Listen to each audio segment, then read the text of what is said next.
Hello students, आज हम पढ़ेंगे चैप्टर 10 प्रेम में परमेश्वर। ठीक है ना, ये आपके चैप्टर का नाम है और पेज नंबर है 77। तो प्लीज़ अपने अपनी बुक्स में ध्यान दीजिएगा।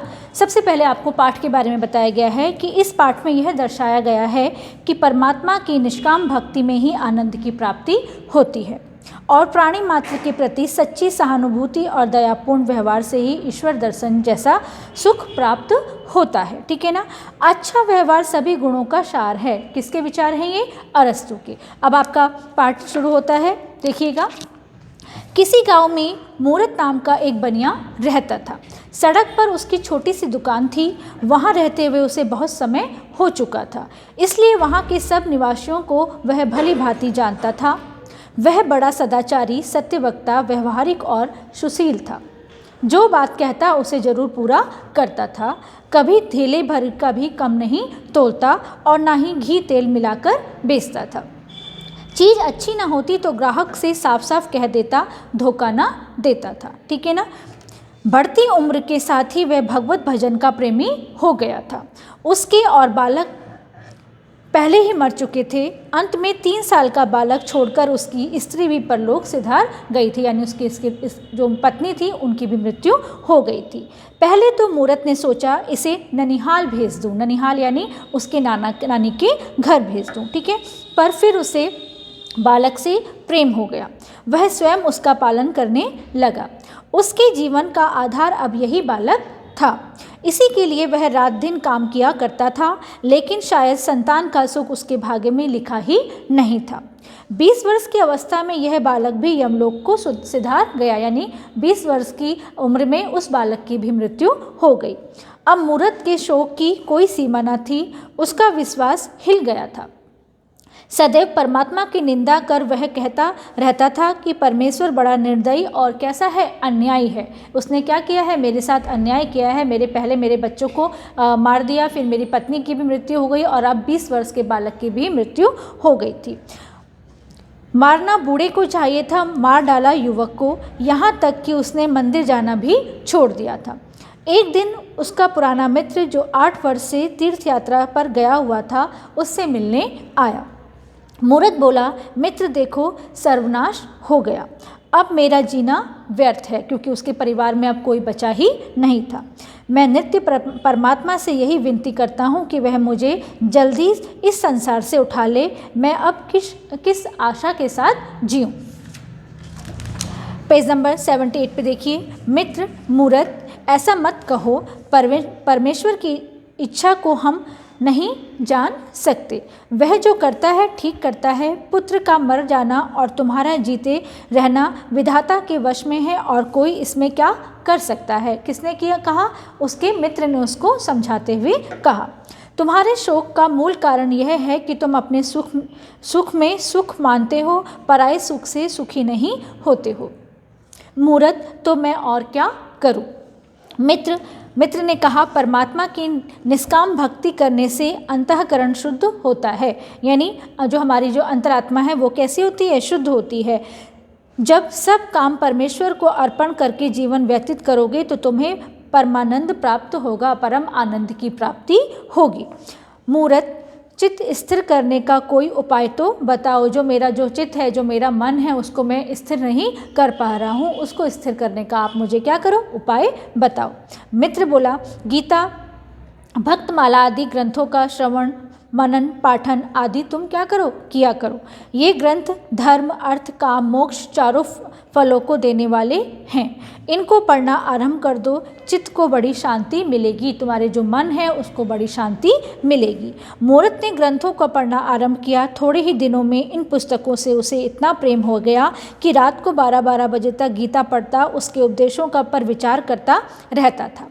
पहले वह सोते समय छोटे पुत्र को स्मरण करके सोया करता था, पर अब सब भूल गया। सदा परमात्मा में लीन रहकर आनंद पूर्वक अपना जीवन बिताने लगा। परमात्मा यानी ईश्वर की क्या करने लगा? वो पूजा पाठ करने लगा। तो वो क्या हो गया? उसका जीवन कैसा हो गया? आनंदपूर्ण हो गया। पहले इधर उधर बैठकर हंसी ठक्का भी कर लिया करता था, पर अब वह समय व्यर्थ ना करता था। ठीक है ना। वह या तो दुकान का काम करता था या रामायण पढ़ता था। तात्पर्य यह है कि उसका जीवन सुधर गया था। ठीक है। एक दिन पुस्तक पढ़ते पढ़ते मूरत के मन में विचार आया कि जब ईश्वर सब प्राणियों पर दया करते हैं तो क्या मुझे सभी पर दया नहीं करनी चाहिए। तत्पश्चात सुदामा और सबरी की कथा पढ़कर उसके मन में यह भाव उत्पन्न हुआ कि क्या उसे भी भगवान के दर्शन हो सकते हैं। यह विचारते विचारते उसकी आंख लग गई। यह सोचते सोचते उसको नींद आ गई। बाहर से किसी ने पुकारा, मूरत मूरत देख, याद रख मैं कल तुझे दर्शन दूंगा। ठीक है ना, नींद स्वप्न में उसे किसने पुकारा, किसी ने पुकारा कि मैं कल तुझे दर्शन दूंगा। तो यानी वो कौन थे, ईश्वर थे। ठीक है, यह सुनकर वह दुकान से बाहर निकल आया। वह कौन था, वह चकित होकर सोचने लगा यह स्वप्न है अथवा जागृति। वो सोचने लगा मैंने यह सपना देखा है कि मैं जागते हुए ये सब सुन रहा था। कुछ पता न चला, वह दुकान के भीतर जाकर सो गया। दूसरे दिन प्रातःकाल उठा और पूजा पाठ करके भोजन बनाकर मूरत अपने काम धंधे में लग गया, परंतु उसे रात वाली बात नहीं भूली थी। परंतु क्या है, वो रात वाली बात नहीं भूल पाया था कि किसी ने उसे कहा था कि वो कल उसे दर्शन देगा। रात्रि को बर्फ गिरने के कारण सड़क पर बर्फ के ढेर लग गए थे।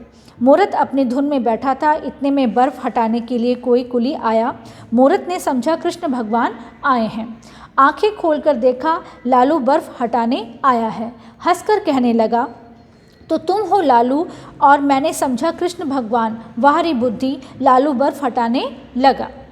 बूढ़ा आदमी था, शीत के कारण बर्फ ना हटा सका, थक कर बैठ गया और शीत के मारे क्या हुआ, ठंड के मारे कांपने लगा। मूरत ने सोचा लालू को ठंड लग रही है, इसे आग तपा दूं। मूरत, लालू भैया यहाँ आओ, तुम्हें ठंड सता रही है, हाथ सेक लो। लालू दुकान पर आकर धन्यवाद करके हाथ सेकने लगा।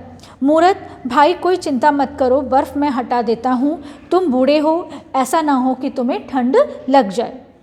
लालू, तुम क्या किसी की बाट देख रहे थे। मूरत, क्या कहूँ, कहते हुए लज्जा आती है। रात में मैंने एक स्वप्न देखा कि जिसे भूल मैं नहीं पा रहा हूँ। रात में जो मैंने सपना देखा था उसे मैं क्या नहीं कर पा रहा हूँ, भूल नहीं पा रहा हूँ।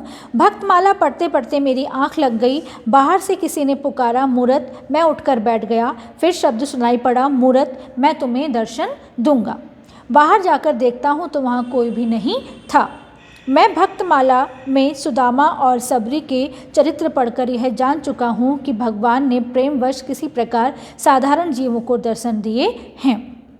वही अभ्यास बना हुआ है। मैं बैठा कृष्ण भगवान की राह देख रहा था कि तुम आ गए। लालू, जब तुम्हें भगवान से प्रेम है तो अवश्य दर्शन होंगे। तुमने आग ना दी होती तो मैं मर ही गया होता, यानी तुमने मेरी मदद ना की होती तो मैं क्या हुआ, मृत्यु को प्राप्त हो जाता। मूरत, वाह भाई लालू, यह क्या बात हुई। इस दुकान को अपना घर समझो, मैं सदैव तुम्हारी सेवा करने के लिए क्या हूँ, तैयार हूँ। लालू धन्यवाद करके चल दिया। उसके पीछे 2 सिपाही आए, उनके पीछे एक किसान आया, फिर एक रोटी वाला आया। सब अपनी राह चले गए। फिर एक स्त्री आई, वह फटे पुराने वस्त्र पहने हुए थी। उसकी गोद में एक बालक था। दोनों शीत के मारे काँप रहे थे। शीत यानी ठंड के मारे काँप रहे थे। मूरत, माई बाहर ठंड में क्यों खड़ी हो, बालक को जाड़ा लग रहा है, भीतर आकर कपड़ा ओढ़ लो। स्त्री भीतर आई। मूरत ने उसे चूल्हे के पास बैठाया और बालक को मिठाई दी। मूरत, माई तुम कौन हो। स्त्री, मैं एक सिपाही की स्त्री हूँ। 8 महीने से न जाने कर्मचारियों ने मेरे पति को कहाँ भेज दिया है, कुछ पता नहीं लगता। गर्भवती होने पर मैं जब एक जगह रसोई का काम,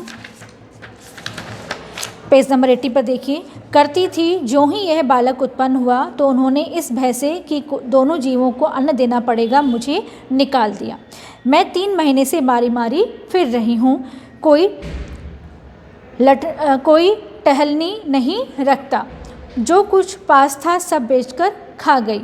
इधर साहूकारिन के पास जा रही हूँ, शायद नौकरी पर रख ले। मूरत, तुम्हारे पास कोई ऊनी वस्त्र नहीं है। स्त्री, वस्त्र कहाँ से हो, पैसा तो पास में है ही नहीं। मूरत, यह लो लोई, इसे ओढ़ लो। स्त्री, भगवान तुम्हारा भला करे, तुम्हें बड़ी दया की। बालक शीत के मारे मरा जाता था। मूरत, मैंने कुछ नहीं किया, श्री कृष्ण भगवान की इच्छा ही ऐसी थी।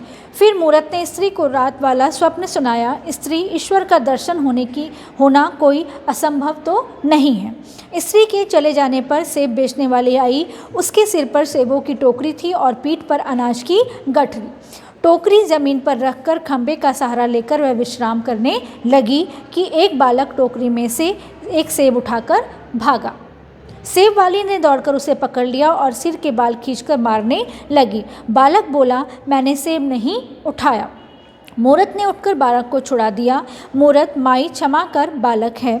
सेब वाली, यह बालक बड़ा उत्पाती है, मैं इसे दंड दिए बिना कभी ना छोड़ूंगी। क्या कहा उसने, सेब वाली ने, कि यह बालक बहुत शैतान है, बहुत शरारती है, मैं इसको अवश्य दंड दूंगी। मूरत, माई यह क्या कहती हो, बदला और दंड देना तो मनुष्य का स्वभाव है, परमात्मा का नहीं है। वह दयालु है। यदि इस बालक को कुछ सेब चुराने का कठिन दंड मिलना उचित है तो हमें हमारे अनंत पापों का क्या दंड मिलना चाहिए। अगर इस बालक ने एक दंड किया है तो उसको सज़ा मिलेगी, लेकिन हमने जो इतने सारे दंड किए, जो गलत काम किए हैं, उसके हमें क्या सज़ा मिलेगी। सेब वाली, यह सत्य है, परंतु ऐसे बर्ताव से बालक बिगड़ जाते हैं। मूरत, कदापि नहीं, यानी कभी नहीं, बिगड़ते नहीं अपितु सुधरते हैं। सेब वाली टोकरा उठाकर चलने लगी। उसी बालक ने आकर विनती की, माई। मूरत उठकर बैठ गया। उसे विश्वास हो गया कि कृष्ण भगवान के दर्शन हो गए हैं, क्योंकि प्राणी मात्र पर दया करना ही परमात्मा का दर्शन करना है। तो आपको इस चैप्टर में जो क्वेश्चन आंसर